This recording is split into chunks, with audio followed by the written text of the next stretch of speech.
Bakit nga ba tayo nagtanim ng Rabanella madagascarensis? Okay, o traveler's palm. Para nang sa ganun kaya-aya namang tignan, ano? A farm na parang malaparke.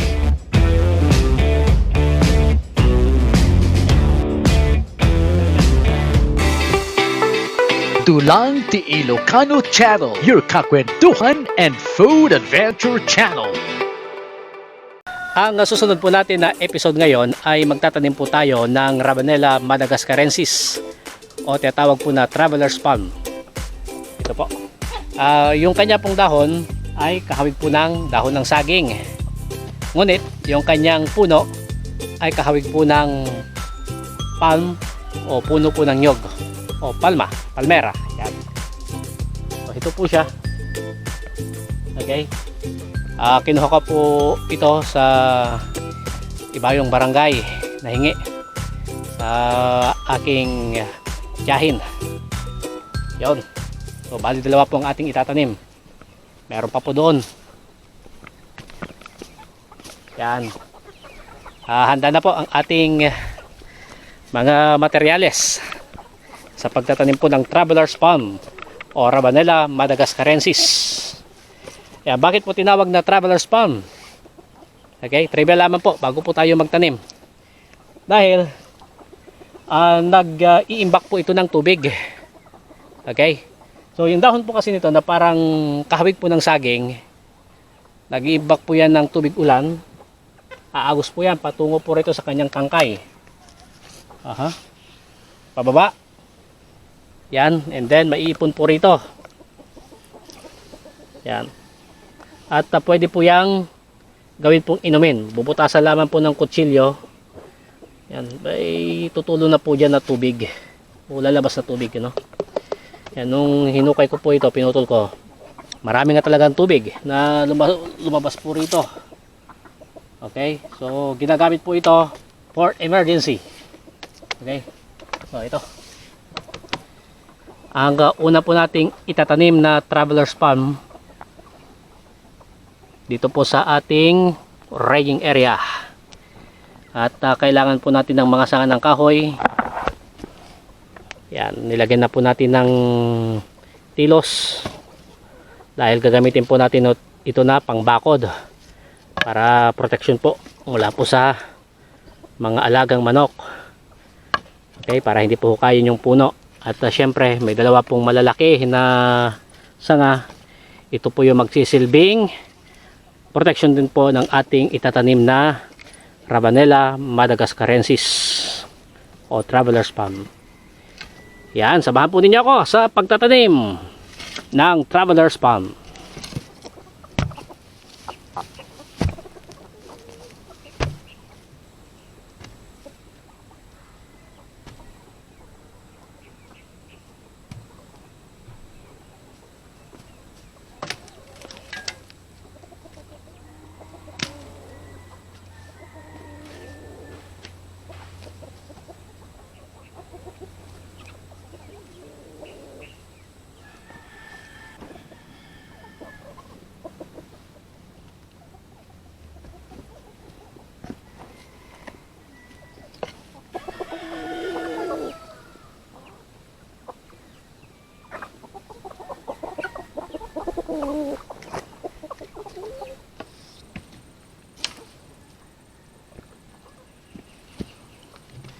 Sukatin po natin.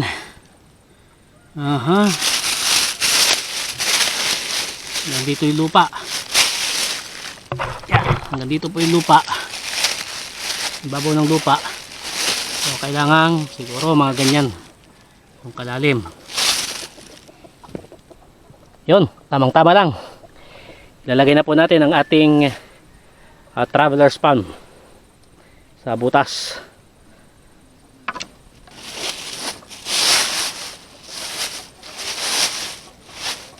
Papakita ko lang sa inyo ito pong puno. Okay, tuloy maliit pa yung ugat.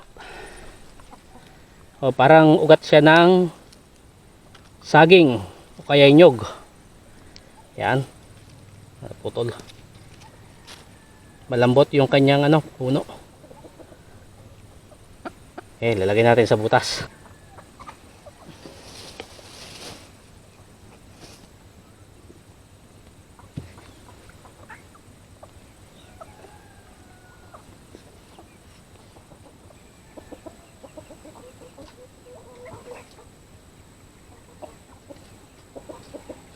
Nailagay na po natin sa butas itong ating pananim. Yan.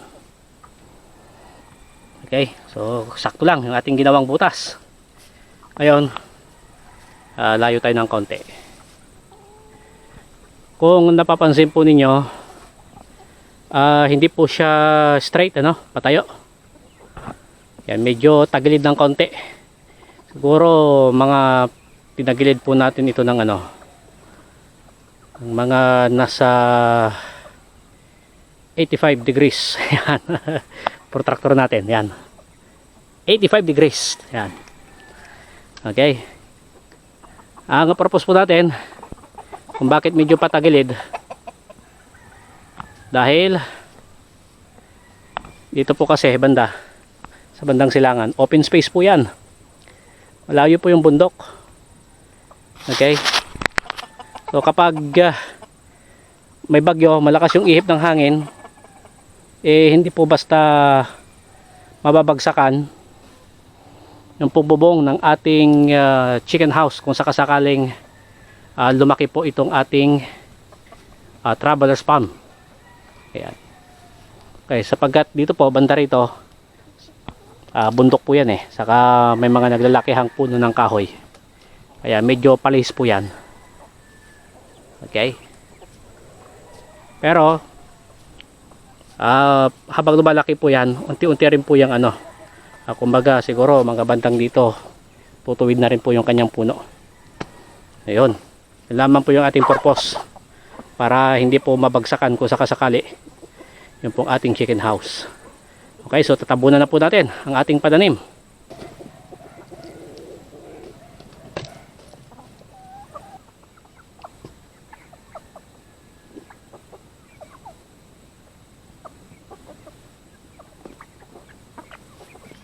Lalagyan na po natin ng protection itong ating itinanim na traveler's palm, para hindi po siya sirain ng manok o kaya itumba po ng malakas na hangin. Okay.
Naitanim na po natin itong ating traveler's palm at nilagyan na po natin siya ng bakod at ito, brace bilang proteksyon sa hangin para hindi po itumba kung sakasakaling may darating na bagyo.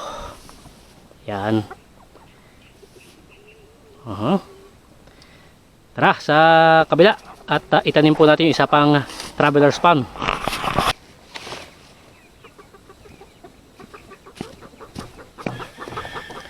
Handa na rin itong isa nating itatanim na traveler's palm. Kung ano po yung ginawa po natin na proseso sa pagtatanim ng unang traveler's palm, ganoon din po yung gagawin po natin na proseso.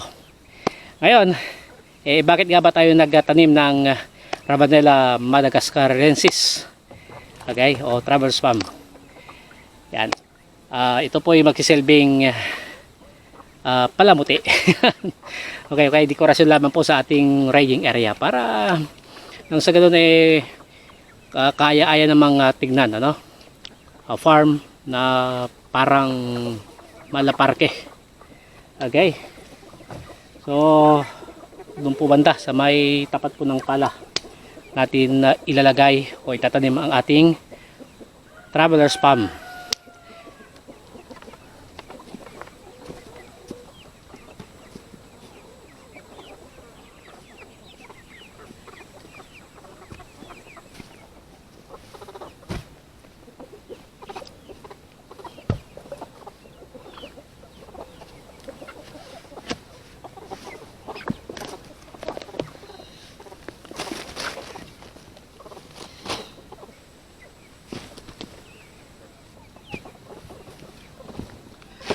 Sukatin po natin.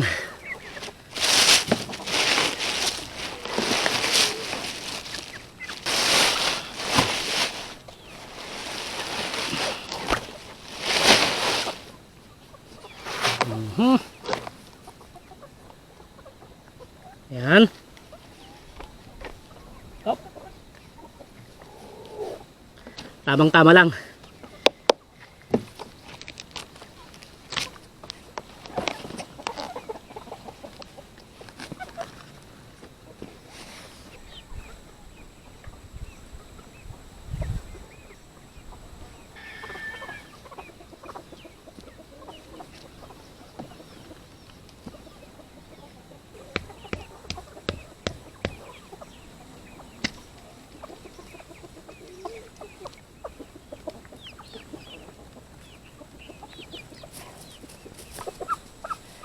Ayos na.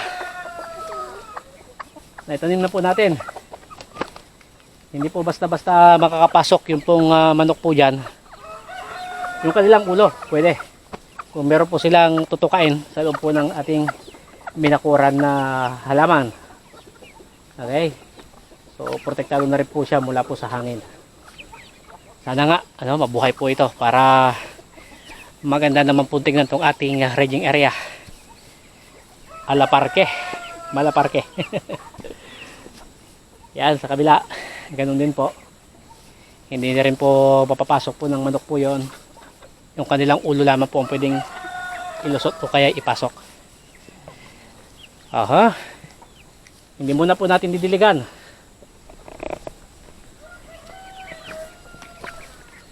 Okay. Dahil baka mamaya umulan. Pero kapag hindi po umulan mamaya, bukas na po tayo ng pagdidilig, bukas po ng umaga. Well, mga kababayan, maraming salamat po sa inyong panunood at patuloy na pagsuporta sa ating mga videos dito po sa ating YouTube channel. Maraming salamat po muli. Bye!